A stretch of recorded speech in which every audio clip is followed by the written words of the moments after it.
Bonjour à tous, c'est Nicolas Pomaride. Alors je vais charter le titre GECOS qui a perdu 29% depuis la veille.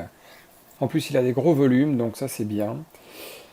Euh, Ça ressemble en fin de compte à chaque fois que je fais des shorts à ce genre de configuration. Vous verrez que sur les marchés financiers, en trading, bah, c'est toujours plus ou moins les mêmes configurations qu'on recherche. Toujours les mêmes configurations. Je veux dire, ça c'est la configuration technique. La forme qu'ont les bougies, la forme que ça représente, le style de figure que ça fait, là ça ressemble à un lampadaire qui est en train de tomber. C'est vraiment ce genre-là qu'on recherche pour des ventes sur les actions US. C'est l'exact opposé pour les achats. Ça commence d'abord par chuter avant de remonter. Là c'est exactement l'inverse.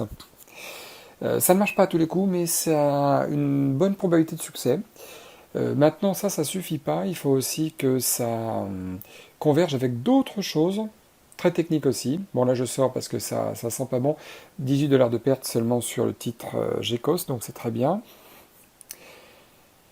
Euh, oui, ce que je disais, il faut d'autres configurations, il faut d'autres convergences. Là on a des gros volumes. On a des cassures de niveau, on a... voilà, vous voyez, Twitter, là par exemple, je vais shorter Twitter ici, qui casse le chiffre rond. Voilà, les chiffres ronds, 32 dollars, c'est un gros chiffre rond aussi. Quand ça casse 32 dollars plutôt que 32,20 dollars, c'est pas du tout la même chose. Tout ça, ça joue. Les supports, les résistances, les configurations techniques des bougies, tout ça, ça crée des convergences. Si en plus les indices vont dans le même sens, c'est-à-dire à la baisse, etc., c'est une convergence supplémentaire. Si les différentes unités de temps sont baissières, en plus de celle-là, qui est l'unité dédiée au timing, est baissière, bah, c'est top. Oui, la ligne violette, là, c'était le point bas de Twitter, et j'espère que ça casse le point bas, c'est ce que ça a fait. On est déjà à 100 dollars de gain, 95 dollars. Là, j'attends que ça touche mon alerte pour prendre des bénéfices. Est-ce que je respecte mon alerte ou je les prends maintenant, mes bénéfices? C'est tentant, je vais voir. Je vais surveiller d'autres titres en attendant pour voir. Voilà. Et du coup, en n'ayant pas pris ces bénéfices, eh ben, je suis en train de perdre un petit peu. En plus, ça recasse les 32, c'est pas bon du tout. Donc, je vais sortir avec Twitter, une petite perte encore.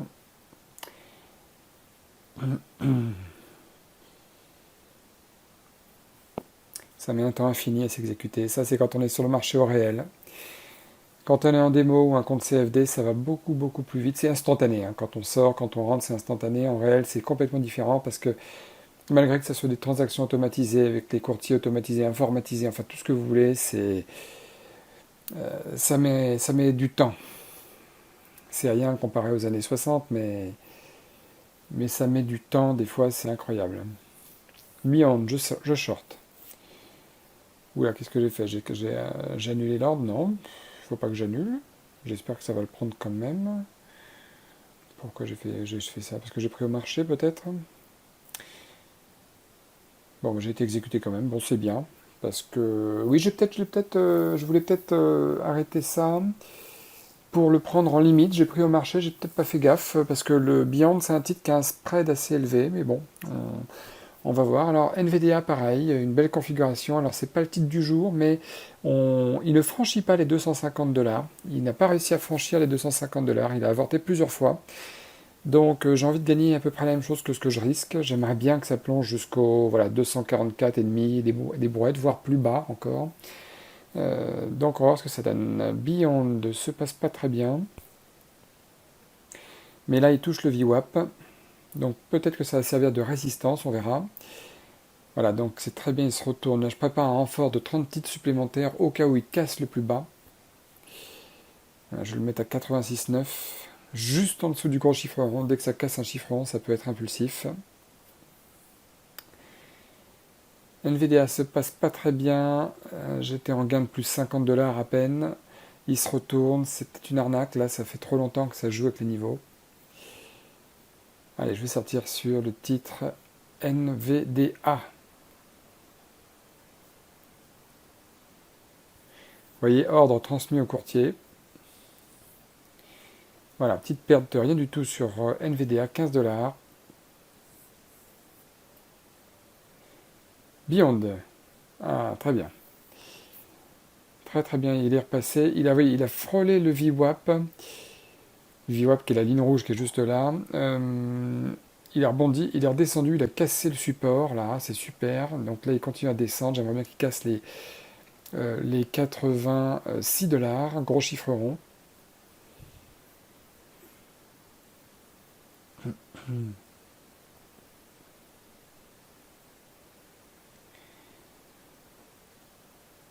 Là, il est bientôt 16 heures. Ça fait déjà presque une demi-heure de trading.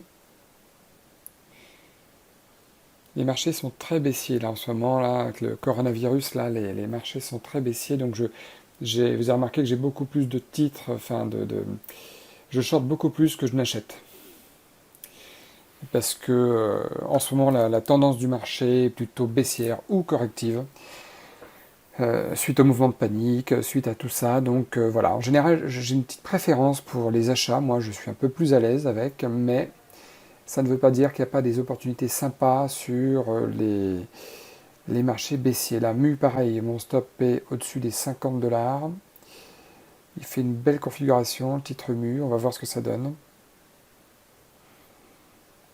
Problème avec MU, avec NVDA, c'est qu'ils font pas la une aujourd'hui. Hein. Ce ne sont pas le genre de valeurs que je les prends parce qu'ils ont des belles configurations techniques, mais vous voyez, il manque un peu de volume, par exemple. Il manque un peu de tout ça. Bon, mais la tendance de fond, en plus, sur ces titres-là, est corrective. Elle n'est pas complètement baissière. Donc, c'est des bons candidats, mais plutôt du deuxième choix par rapport à Beyond. Voilà, quand on est à 180, 170 dollars. Vous voyez, comme il y a plus d'ordres de vente exécutés que d'achats. Donc, ça, c'est très positif. Je vais prendre 80 titres sur les 100 titres que j'ai en portefeuille. Je vais prendre 80 titres, une prise de bénéfice partielle de quasiment 80%, quoi. Voilà, c'est fait. 150 dollars de mis de côté, un petit peu moins, 140 et quelques. Voilà, il reste 36 dollars de latent. Super. Je redescends le stop en même temps parce que là, voilà. Alors, ça passe pas bien. Voilà, j'ai été gagnant quelques secondes, quelques minutes. Et puis là, boum, un gros retournement. Donc là, c'est vrai que c'est une belle arnaque.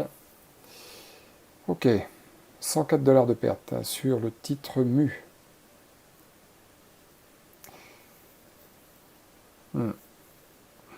Bon, c'est des choses qui arrivent.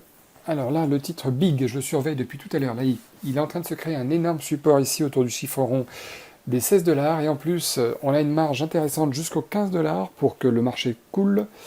Donc le stop sera placé juste au-dessus, environ des 16,50, 16,60, voilà. Donc c'est très intéressant de le shorter avec ce risk reward. Très bien, donc 250 titres. Voilà, là j'aimerais bien gagner, pareil, au moins 150, 170 dollars, 180, ça serait très très bien. Voilà, on se retrouve quelques minutes après, on est déjà à 135 dollars, j'ai rebaissé mon stop aussi. Je vais pas tarder, dès que ça cassera, voilà, super, à me concentrer pour les prises de bénéfices, je vais essayer de prendre 200 titres. Oui, 157, 160 dollars. 200 titres sur 250, parce que là, il est déjà en train de rebondir avant même de toucher les 50, le chiffre rond des 15 dollars, qui servira de très gros support évidemment aussi. Donc je vais pas tarder à sortir. J'ai pas le carnet d'ordre en plus pour voir, mais c'est pas grave, j'ai le time and sell. Et puis l'instinct, bien sûr. Allez, il peut près de 5 centimes, 10 centimes de plus, ça serait bien. Non. Bon, allez, on va chercher.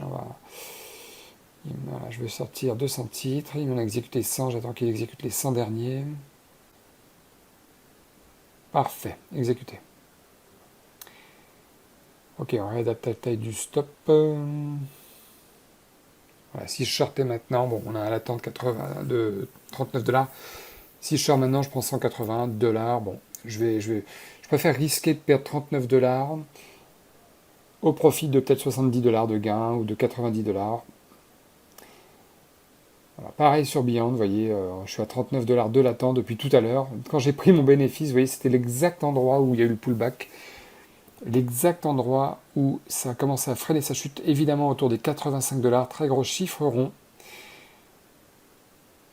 Donc là, soit je sors maintenant avec 35 dollars de latent, soit je sortirai avec une perte, enfin un gain de 9 dollars qui est mon nouveau stop, soit avec un gain de 90 dollars qui est beaucoup plus bas. Donc j'ai rien à perdre, je veux dire, j'ai déjà mis de côté une grosse partie des bénéfices. Donc là, voilà, soit je gagne 9 dollars de plus, soit 90 de plus. Et finalement, je sors tout simplement parce que le marché, il y a plus d'acheteurs dans la colonne de droite, de gauche que de droite. Voilà, bon, gain du jour 180 dollars. On est sur un gros chiffre rond, le gros chiffre rond des 85 dollars. Ah, les vendeurs reviennent, est-ce que c'était trop tard ou pas, je ne sais pas. Bon, là c'est pareil. Soit je gagne 60 dollars de plus, ou 45, ou je sais pas. Je suis à 150 si je sors maintenant, soit je perds 3 dollars, soit je sors maintenant avec 13 dollars en plus. Bon, on va aller voir les gains du jour, de toute façon ceux qui ont été déjà validés. Donc plus de rouge que de vert, mais les verts sont un peu plus gros que les rouges. Donc c'est une très bonne journée là pour le coup, 16h48, un peu plus longue que d'habitude, 1h30 de travail, 1h15. Longue journée par rapport à d'habitude. Bon, puis journée finale plutôt bien, voilà, 148 dollars, avec le même compte toujours. 148 dollars, si vous faites une multiplication par 20 jours de travail, ça fait 3000. Ça commence à faire remplacer un salaire, quoi. 2000, 3000, 1500, ça commence à être intéressant, quoi, voilà. Bon, vous voyez comme le marché sur Big a rebondi autour des 15 dollars.